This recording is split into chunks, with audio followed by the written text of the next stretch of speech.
दोस्तों, गौतम बुद्ध के जरिए हम आपको एक कहानी सुनाते हैं। चलिए शुरू करते हैं। दोस्तों, एक बात आपसे कहना है कि हमारा YouTube चैनल डाउन चल रहा है। दोस्तों, आप नए हो तो इस चैनल को लाइक और सब्सक्राइब जरूर करें। चलिए शुरू करते हैं।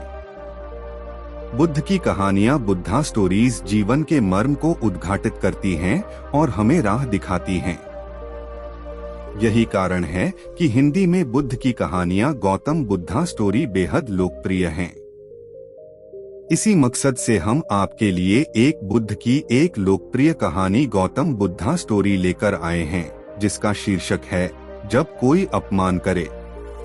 यह एक जीवन से जुड़ी हुई कहानी है, इसीलिए सभी को बेहद अपील करती है।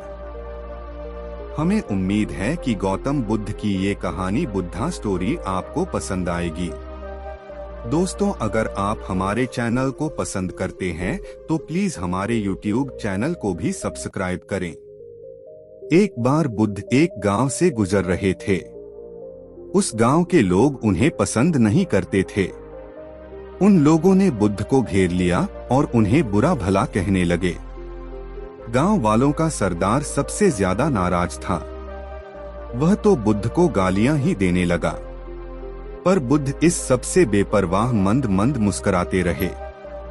सरदार काफी देर तक बुद्ध को गालियां देता रहा, लेकिन कुछ ही देर में उसका मुंह सूखने लगा, जिससे वह चुप हो गया। यह देखकर बुद्ध बोले, अगर तुम्हारी बातें समाप्त हो गई हों, तो मैं आगे बढ़ूं।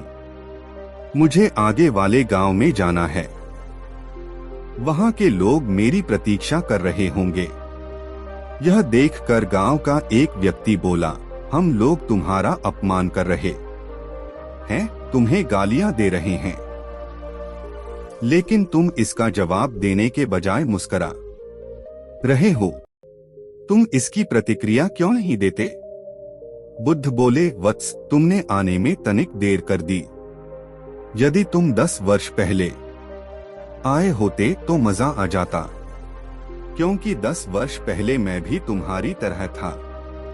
अगर उस समय तुम मुझे बुरा भला कहते, गालियां देते, तो मैं भी क्रोधित हो जाता। मैं तुम्हें इससे भी अधिक गालियां देता। हो सकता है हाथापाई पर भी उतर आता, पर अब मैं आगे बढ़ गया हूँ। अपना क्रोध, घृणा सब पीछे छोड़ आया हूँ। अब मैं उस जगह पर पहुँच गया हूँ जहाँ तुम्हारी गालियाँ पहुँचने में असमर्थ हैं। तुमने मुझे गालियाँ दी, यह तुम्हारी भावना है, लेकिन तुम्हारी यह भावना मुझ तक पहुँच ही नहीं रही। मैं इससे आवेशित तभी होऊंगा जब मैं इसमें भागीदार हो जाऊंगा, जब मैं इन्हें स्वीकार कर लूंगा। लेकिन मैं तो तुम्हारी इस क्रिया से निरपेक्ष हूँ, इससे बहुत दूर हूँ। इसलिए मैं अब भी पहले की तरह शांत हूँ। यह सुनकर सरदार बोला, अरे ऐसे कैसे? मैंने तो तुम्हें गालियां दी हैं और वो पूरे गांव वालों के सामने दी हैं। फिर उसे लेने या न लेने का क्या मतलब है? बुद्ध बोले, वत्स, कल मैं एक गांव में गया था। वहां के लोगों ने मेरा प्रवचन सुना। वे बहुत प्रसन्न हुए। गांव का मुखिया मेरे लिए मिठाई लेकर आया और उसे खाने का आग्रह करने लगा। मैंने कहा कि मेरा पेट भरा हुआ है, इसलिए मैं इसे ग्रहण नहीं कर सकता।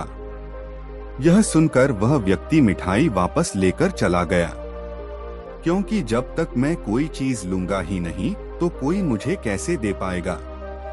इसमें तो मेरी सहमति आवश्यक है ना? हाँ, ये तो है। एक व्यक्ति ने बुद्ध का समर्थन किया। बुद्ध ने पुनः पूछा, जब मैंने मिठाई लेने से मना कर दिया तो उन लोगों ने उसका क्या किया होगा? उन्होंने मिठाई अपने घर वालों में बांट दी होगी, एक व्यक्ति ने जवाब दिया। बुद्ध ने कहा, ठीक कहा तुमने। उस मिठाई की तरह ही तुम मेरे लिए गालियां लेकर आए हो और चाहते हो कि मैं इन्हें ग्रहण कर लूं। पर भाई, मैं इन्हें लेता ही नहीं। अब बताओ तुम इनका क्या करोगे? उस व्यक्ति के पास इसका कोई जवाब नहीं था। बुद्ध पुनः बोले, मुझे तुम पर दया आती है वत्स।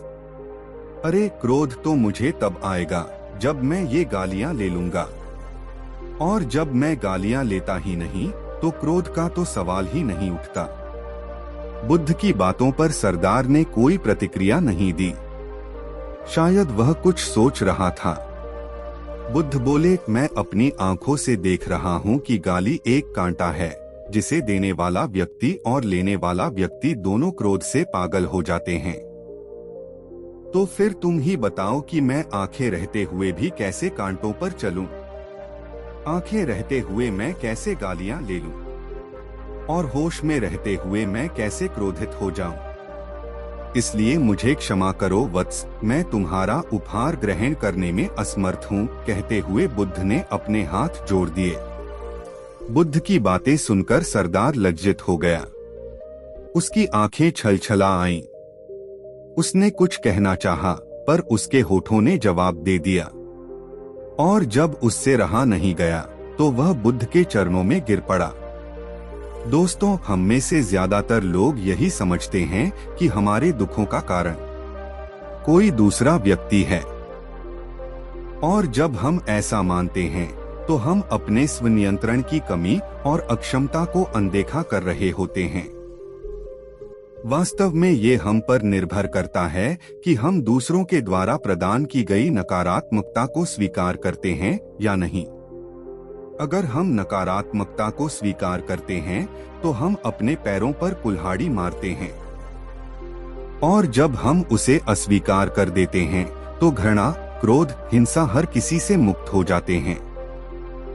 दोस्तों, हमें उम्मीद है कि आपको ये बुद्ध कहानी गौतम बुद्धा स्टोरी जब कोई अपमान करे पसंद आई होगी। आप चाहें तो गौतम बुद्ध की यह कहानी Gautam Buddha story in Hindi YouTube पर भी सुन सकते हैं। यदि आपको बुद्ध की कहानियों बुद्धा स्टोरीज में रुचि है तो आप यहां पर क्लिक करके बुद्ध की प्रेरक कहानियों बुद्धा स्टोरीज इन हिंदी का आनंद ले सकते हैं। मैं आशा करता कि आप इसको भी पढ़ना पसंद करेंगे। दोस्तों, उम्मीद है आपको यह कहानी पसंद आई होगी। अगर आपको यह कहानी पसंद आई हो तो अपने दोस्तों और परिवार के साथ जरूर शेयर करें। आपका कीमती समय देने के लिए बहुत बहुत धन्यवाद।